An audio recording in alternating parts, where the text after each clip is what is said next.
Welcome back to the table. My name is Josh. This is the Foundation series where I'm taking beginners like you, giving you the skills and the confidence so that you can perform magic for your friends and your family. In today's video, I'm giving you 3 techniques that are going to move you along in your journey. First, we'll be learning about a break, what it is and how to hold it. Second, we'll be learning the swing cut. And third, related to the swing cut, we'll be learning the double undercut, which is going to be one of the first sleights that you'll use in magic effects to come. So if you're ready, grab your deck of cards and let's follow along. Holding a break in magic is going to be a technique that you're going to use a ton. The best way I would describe it is it's like holding the position of a card that you need to access later on, and the perception of those that are around you that you're performing for is it's like nothing's actually happening, right? So if I needed a card, maybe it was a chosen card, or maybe I'm showing a card like the 2 of spades in this case, I put it in the middle, I push it in, and I get the conversation moving along again. And at a later point, I need to access that 2 or whichever card you're using. I could just do something as simple as just cutting the cards, and I can get right back to that 2, right where I need it to be. And that's what the break is going to allow you to do. So I'll break it down for you in a different angle and show you some of the finer details and the tips that are going to make it really look like you're doing nothing with the cards, but you have full control over that card or multiple cards, okay? So check it out. In this example of holding a break, we'll keep our card face up so it's easier to see. I want you to place your card in the middle of the deck. Leave it sticking out about halfway, okay? We're going to make it look like we're going to push it in, but we're going to be actually making it jog out to the corner near our pinky and our third finger, okay?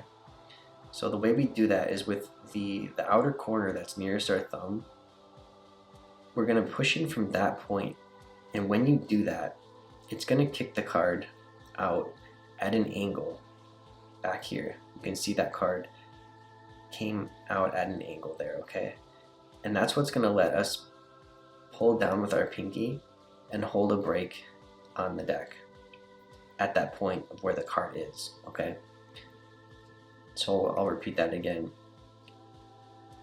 Take our card and you place it in the middle. Push in at just that point. When you do, it'll kick out at an angle, okay? Now what you'll do is you'll pull down with your pinky. And what that does is that breaks the rest of the deck at that point. And if you push in and squeeze that pinky,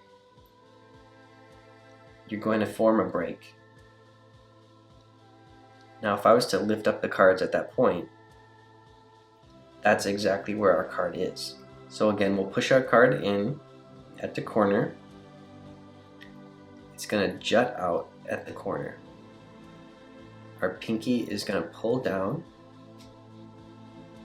We'll push in our pinky and squeeze. That's going to give us our break. My hand or your hand will be over the cards that entire time, so nobody's actually going to be seeing that, but I'm just opening up my hand so you can see that action, okay? Now if you wanted to access that break, you can lift up the cards and just cut them at the table or in your hand, okay? And that's one way that you could access that break. So one of the finer points that you want to make sure that you are getting down when you are holding a break is after you've pushed it in, you've pulled it down with your pinky and you squeeze. When you square the cards, you don't want to see any ridges in the front or in the side. You want it to look like a completely square deck of cards, okay? You can see that break just in the back corner, and we can fix that later on when we readjust and we move our pinky back towards the back corner of the deck. But you really want it to look like there's like literally no ridges in the cards. Maybe a very fine one, but it should be nearly invisible, okay? So this is basically the hand position that you should see when you're holding a break, okay? You can see my fingers curled forward, or it could be extended. My 3 fingers are grouped back here, hiding any other break or ridge in the cards.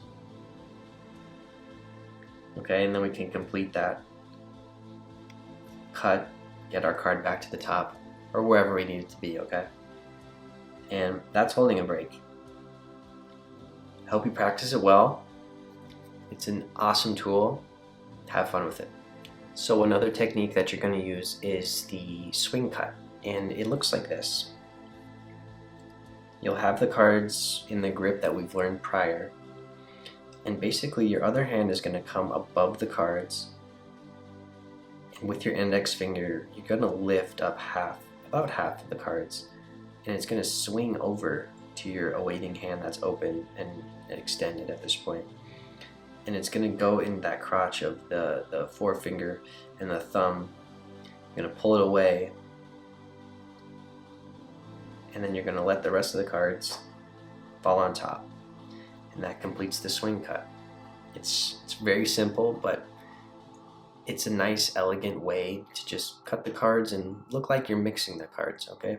So again, you'll be in your grip, the one that we've shown prior in the foundation series. This is the mechanics grip. Your other hand will come over, lift up about half, go into that crotch of the index finger and the thumb, let the rest of the cards fall on top, and that's the swing cut. Now that you've been practicing the break and the swing cut, the next best thing that you can start to do is double undercut. And it looks something like this. You would have a card, let's say it's the Queen of Spades in my case, and I do a swing cut and hold a break on that card. I can do a double undercut, which makes it look like I'm mixing up the cards or cutting them more than once and still getting to that access point of that card that I need to get to. So it would look like this, where I cut about half and then another half, and I get that card back on the top. So to do the double undercut, you need to have a break on a card. In my case, it was the Queen of Spades. And all you have to do is to transfer that break that you have been holding with your pinky, and now you're going to be holding it with the thumb in the back and your fingers in the front. So it should look a little bit like this from the side. Okay?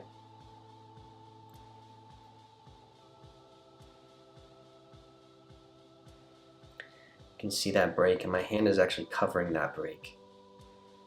All you have to do is break off about half of the cards from that bottom half that you're holding, put them on top, and grab the remainder down here and bring that back to the top, and that will bring your card back to the top with the double undercut. This time I'll leave the card face up. So I have my Queen of Spades. I'm going to swing cut and then hold a break on top of that queen. So I now have a break. You can see that break here. I'm going to transfer that break from my pinky to my thumb as I butt it up against the back, and the rest of the fingers will curl at the front and hold the deck. You can see that I'm holding the break there with the thumb. I'm going to take half the cards, cut them off, bring them to the top, and the other half I'll now bring back to the top, completing that double undercut with my Queen of Spades. Alright, so that's the break, the swing cut, and the double undercut. I hope you get some practice in. These are some really good tools that you'll be using, and I hope to see you again in the next video. If you want to stay on top of the videos that I'm putting out, I hope you subscribe to the channel, and I'll see you again next time.